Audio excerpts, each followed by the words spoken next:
Corona जागरूकता अभियान हास्य कवि होली सम्मेलन घंटाघर प्रांगण में किया गया। कटनी के घंटाघर रामलीला मैदान में कोरोना जागरूकता होली हास्य कवि सम्मेलन का शुभारंभ संयोजक ओम सरा व गी निशुल्क विद्यालय कटनी मुक्तिधाम विकास समिति के तत्वाधान में आयोजित किया गया, जिसमें बाहर के कलाकारों ने अपनी कविताओं से जनता का मन मोह लिया। मगर कलेक्टर के निर्देशानुसार 144 धारा लागू होने के बावजूद इतने बड़े कार्यक्रम की अनुमति मिलना यह शासन की कार्यप्रणाली पर प्रश्न चिन्ह लगता है। जिले में निरंतर चलानी कार्यवाही मास्क न लगने पर की जा रही है।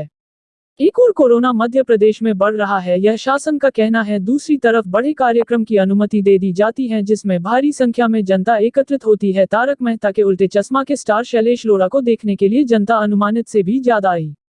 कहीं ना कहीं कोरोना के दुहाई शासन दे रही है। ये कोरोना जागरूकता अभियान कहां से हुआ जहां पब्लिक की तादाद ज्यादा हो। प्रवीण कुमार पाराशर।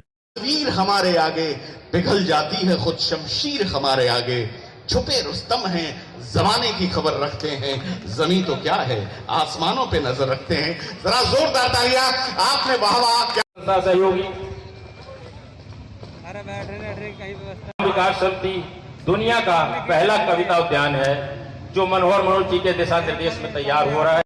शिलालेखों में देश की चुनिंदा कविताएं उल्लेखित हैं और वह क्रम निरंतर जारी है। दिनों बाद में मुझे दर्शन हो रहे हैं और दद्दू आप भी विराजो कटे आपके होते हुए और आपके सामने हमें कविता पढ़ने का अवसर मिल रहा है। लग रहा है जैसे स्वयं गुरु वशिष्ठ और परशुराम बैठे हों और भगवान का सम्मान अपनी जगह है, मैं बहुत सम्मान करता हूं। और अब व्यवस्था आप लोग बना लीजिए, मैं कवि सम्मेलन प्रारंभ करना चाहता हूं। कोरोना जागरूकता के लिए ये किया गया है। समृद्धशाली मंच को नमन करती हूँ और आप सभी काव्य सुधी श्रोताओं की उपस्थिति को बहुत बहुत प्रणाम करती हूँ। कार्यक्रम का प्रारंभ है, थोड़ी बहुत हलचल हो सकती है,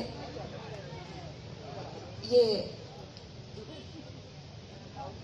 हमारा कर्तव्य है, लेकिन बस इतना ध्यान रखिएगा कि अनुशासन बना रहे। राजनीति की बात नहीं करूंगा, 4 पंक्तियों से अपनी काव्य यात्रा प्रारंभ करता हो।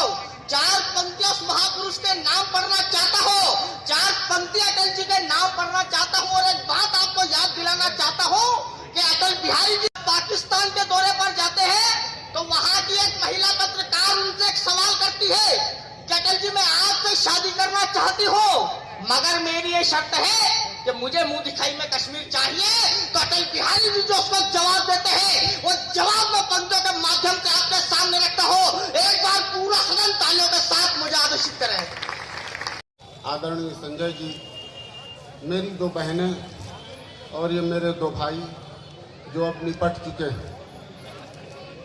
यहाँ पर देश के बड़े बड़े कवि बैठे हैं, हालांकि बड़ा मैं भी हूँ, लेकिन ये बात वो कहेंगे जब उनका नंबर आएगा। मैं अपनी तारीफ खुद नहीं करता हूँ। आपको बताऊं, मैंने पूरे हिंदुस्तान में घूमने के बाद ये देखा कि मंच पर जितने भी कवि हैं वो केवल कवि हैं, केवल मैं हूं जो ज्ञानी हूं। करने के लिए किस जानवर से कितनी दूरी बना के रखनी चाहिए, यह खोज मैंने की, क्योंकि मैं ज्ञानी हूं। भिक्षु से 3 पग दूर रहिए श्रीमान, सर्प जो मिले तो 8 पग भाग जाइए। भिक्षु से 3 पग दूर रहिए श्रीमान, सर्प जो मिले तो 8 पग भाग जाइए। और सिंहों से 12 पग दूरियां बनाए रखे, भालू जो मिले तो पेड़ पर मत जाइए।